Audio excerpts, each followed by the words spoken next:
Nessa série Polemizando, vou sempre colocar uma pergunta cuja resposta não é totalmente definida e normalmente varia de pessoa para pessoa. Eu vou mostrar algumas opções como possíveis respostas. Geralmente eu tenho minha opinião, mas vou defender cada uma delas imparcialmente, pelo menos tentar, com argumentos de por que ela deve ser escolhida. No Polemizando de hoje, a pergunta é: quem é o homem mais poderoso do mundo na atualidade? Vou listar algumas opções e o porquê. Veja e comente aqui embaixo com sua opinião. Se você ainda considerar um outro nome que não listei aqui, por favor sinta-se à vontade também para comentar.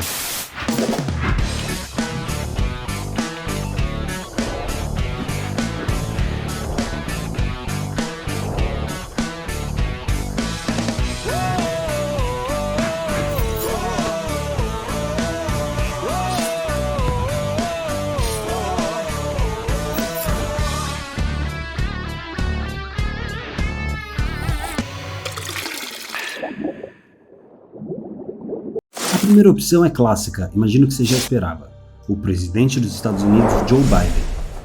A vitória dos aliados na Segunda Guerra Mundial, em 1945, teve como protagonista a força militar do exército americano, autor dos lançamentos das bombas atômicas no Japão, evento de importante relevância para o fim da guerra. Após esse período, os Estados Unidos se tornaram disparado o país com maior poder bélico. É vice-líder somente em relação ao arsenal nuclear, possuindo mais de 5.500 ogivas, levemente inferior ao número da Rússia. Isso além de sempre ter sido a maior economia mundial, bem como o principal polo de cultura, capitalismo, tecnologia e tendências, tornando sua população uma das mais patriotas do mundo inteiro, se não a mais.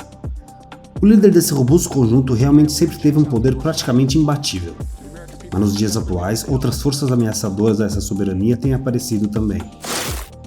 A segunda posição é de Xi Jinping, presidente do país que economicamente cresce a passos largos, a China, que se manter esse ritmo, muitos especialistas preveem que não vai demorar muito para assumir a liderança global. Em relação ao poder bélico, o investimento anual é bem inferior quando comparado aos Estados Unidos, mas em relação ao número de soldados tem quase 45% a mais que o exército americano, de acordo com o ranking do portal analítico Global Firepower. Ainda nessa análise militar, o Instituto CIPRI calcula que a China tenha cerca de 350 ogivas nucleares e tem atualmente promovido a maior expansão nuclear da sua história, fazendo com que esse arsenal seja ampliado para 1.500 ogivas até 2035, de acordo com a projeção do Pentágono. Não só isso, além de ser levemente inferior à Índia, a China é o país mais populoso do mundo e seu regime é o socialismo, uma república mas dirigida por um único partido.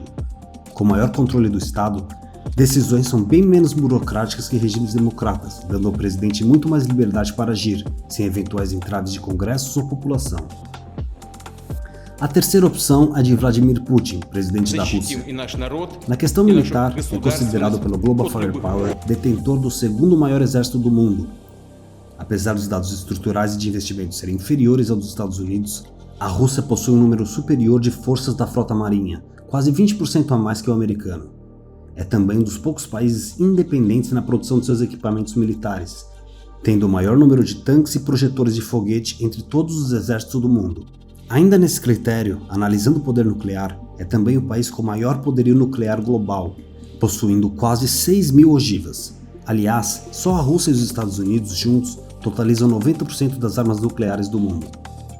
Com o maior território do mundo, a Rússia ocupa aproximadamente 77% de toda a Ásia, maior continente global, e os 23% restantes da Europa. Em toda essa imensidão, esse país é rico em recursos naturais, incluindo petróleo, gás natural, minerais, metais e florestas. É considerado o principal exportador de gás natural, importante para a produção de energia de todo o mundo. A própria Europa consome 70% do petróleo e 65% do gás exportado pela Rússia, o que a torna, de certa forma, dependente desse país. O governo de Putin é marcado pelo autoritarismo, o que torna suas decisões individuais mais autônomas em relação à Rússia. A quarta e última opção não tem tanta fama assim.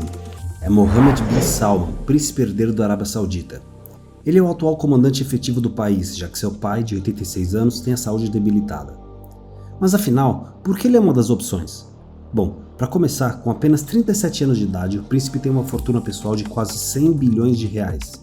Isso só ele, de uma família cujo patrimônio equivale a 7,4 trilhões de reais, praticamente o valor do PIB inteiro do Brasil. Ainda nessa abordagem patrimonial, por curiosidade, o príncipe herdeiro é dono da casa mais cara do planeta, um castelo próximo a Paris, que imita o luxo extravagante do Palácio de Versalhes. Ele comprou essa casinha em 2015 por um preço bem em conta, algo em torno de R$1,5 bilhão de reais. Mas não é só por causa dessa dinheirama toda que ele é aqui uma das opções.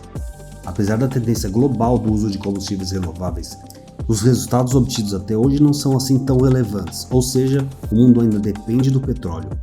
O príncipe tem em mãos a segunda maior reserva de petróleo do planeta, perdendo só para a Venezuela, acredite, que com sua situação política atual acaba já não apitando mais em nada. E uma das maiores reservas de gás natural. Isso dá a ele uma influência imensurável. A seu mando, a produção de barris de petróleo pode ser aumentada ou diminuída.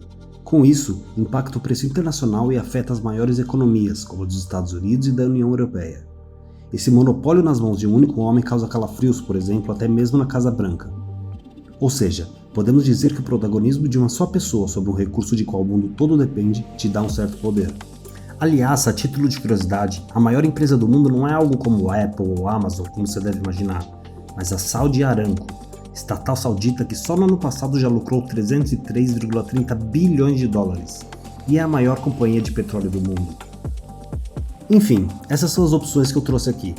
Como eu falei no início, responder quem é o homem mais poderoso do mundo não tem uma definição assim tão simples, por mais argumentos que sejam apresentados. Mas com base nesse resumão que eu mostrei, eu tenho minha opinião. E você, qual é a sua? Se você curtiu esse vídeo, deixe seu like.